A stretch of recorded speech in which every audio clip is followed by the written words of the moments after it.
Olá, namastê. Falar a respeito do yoga como um caminho para Deus parece redundante. Yoga com Deus parece redundância. Mas o yoga tem sido desvirtuado de tal forma e confundido com mera ginástica psicofísica que alguém precisa rever, reatar os laços com a tradição mística do Oriente. Por isso, decidi criar esta série Yoga com Deus.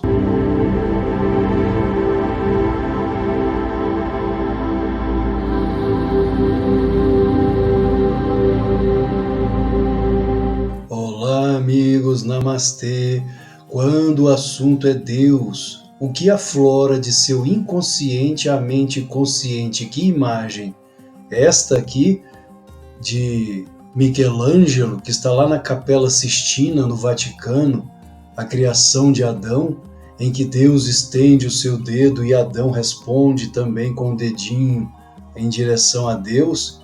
Ou esta imagem aqui dele sentado em um trono de ouro em algum lugar antisséptico do universo, mesmo a ciência afirmando que o cosmos, que o nosso universo, não estou falando nem do cosmos, do universo, o nosso universo, sem falar no multiverso, mas apenas o nosso universo, segundo James Webb, com 800 mil galáxias, cada galáxia com milhões de estrelas. Onde estaria Deus? Onde seria o seu trono, o lugar de seu trono? Aqui na nossa terrinha, no nosso planetinha Terra, acima das nuvens? Ou em que lugar do universo? Do nosso universo, sem falar de outros possíveis universos, em um multiverso? Onde estaria o trono dele? Ou seja, Deus seria localizável, quebrando a ideia de ubiquidade, ou seja, de onipresença. Ele pode ser localizado em algum lugar maravilhoso do universo, e os demais universos dentro da visão da ótica do multiverso. Ou você talvez prefira a imagem de Javé, ou quem sabe de Yaldabaoth, se você gosta mais do chamado cristianismo incipiente, o cristianismo gnóstico de Yaldabaoth, a imagem de Yaldabaoth com cabeça de leão e corpo de serpente.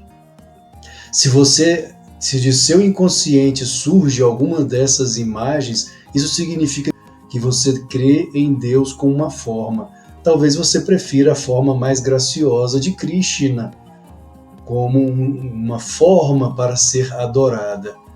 Mas se você for capaz de compreender aquilo que Adi Shankaracharya, fundador da Ordem dos Swamis, o grande monista, afirmou em seus escritos sobre Deus como Brahman, consciência divina, consciência cósmica, talvez você esteja mais preparado para ir além e compreender aquilo que Ramanuja chamou de monismo qualificado.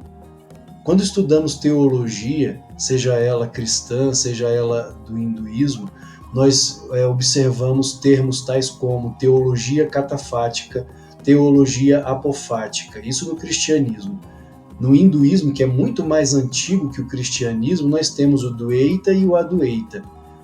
Explicando melhor, teologia catafática é a teologia positiva, ela é dualista, é aquela que fala Deus é bom, Deus é amor, Deus é sabedoria, ou seja, positiva no sentido de que apresenta as qualidades de Deus, portanto dualista. Existe uma separação entre o homem e Deus pode ser visto como antropomórfico, ou seja, com uma forma e dotado também de sentimentos humanos, ou antropopatia, ou seja, ele tem empatia também, ele tem compaixão, ele tem amor, ele tem sabedoria, ele tem qualidades humanas e pode ter até defeitos humanos, como lemos no Antigo Testamento, a ira de Deus. Sob a ótica do hinduísmo, poderíamos dizer a ira de Deus está relacionada ao karma de cada um de nós. O que chamamos de ira ou ação de Deus é, em verdade, a lei kármica atuando em nossas existências, em nossas vidas. Então, a teologia catafática, ela se assemelha à visão Dvaita do hinduísmo, que é dualista. Os Vaishnavas, por exemplo, os adoradores de Krishna, acreditam que Deus é Krishna. Ele seria, segundo Srimad Bhagavatam, interpretado de uma forma fundamentalista, ao pé da letra, uma ortodoxia, uma interpretação, uma hermenêutica dogmática, que vê Krishna como Deus, a suprema personalidade de Deus. Ele possui qualidades divinas e ele também se torna irado, assim como Javé do Antigo Testamento. Mas se partirmos para a teologia apofática, que é a negativa cristã, em que nega qualidades de Deus, Deus não pode ser classificado ou diminuído em qualidades humanas. Ele não é bom nem mal dentro de uma visão apofática, ele apenas é. Ele apenas é, e em verdade ele está além da própria existência, além do ser, ou seja, além de uma visão ontológica de ser.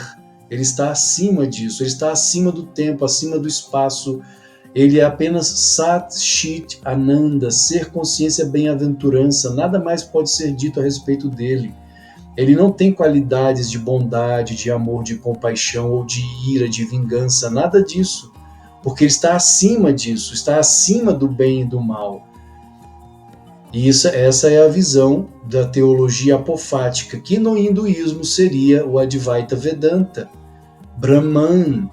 Nada pode ser dito a respeito de Brahman. Brahman só pode ser realizado. A única coisa que a teologia apofática, assim como o Advaita Vedanta, aceitam a respeito de Deus, de Brahman, ou do Pleroma, é que ele é inefável. Nós podemos realizar a inefabilidade do absoluto. Apenas isto. Mas e em relação ao monismo qualificado, professor? O monismo qualificado une os dois, une as duas formas. Então Deus, o Brahman absoluto, para se manifestar no reino da dualidade, ele utiliza máscaras. Então ele vem, esse absoluto inefável, por meio de nossa bhakti, de nossa devoção, isso aqui já é ensinamento de Paramahansa Yogananda, pode ser congelado em uma forma. Ele pode, o manifestado pode se manifestar apresentando qualidades como amor, proteção. Neste caso, a oração funciona. Se você pede proteção ao divino, ele vem na forma, por exemplo, cristã de um arcanjo Miguel, ou na forma de Shiva, o protetor ou o destruidor do mal, ou na forma de Chaitanya Mahaprabhu, trazendo grande amor e devoção, e assim por diante. Esse manifestado, neste caso, ele utiliza máscaras. Nenhuma religião está errada, como nenhuma religião é totalmente completa em si mesmo. Elas se completam, elas se complementam. Então, aquele que é o adorador de Krishna, ele está errado? Não, não está, ele está certo. Ele está certo, ele está errado quando afirma que somente Krishna salva. Neste caso, ele está errado.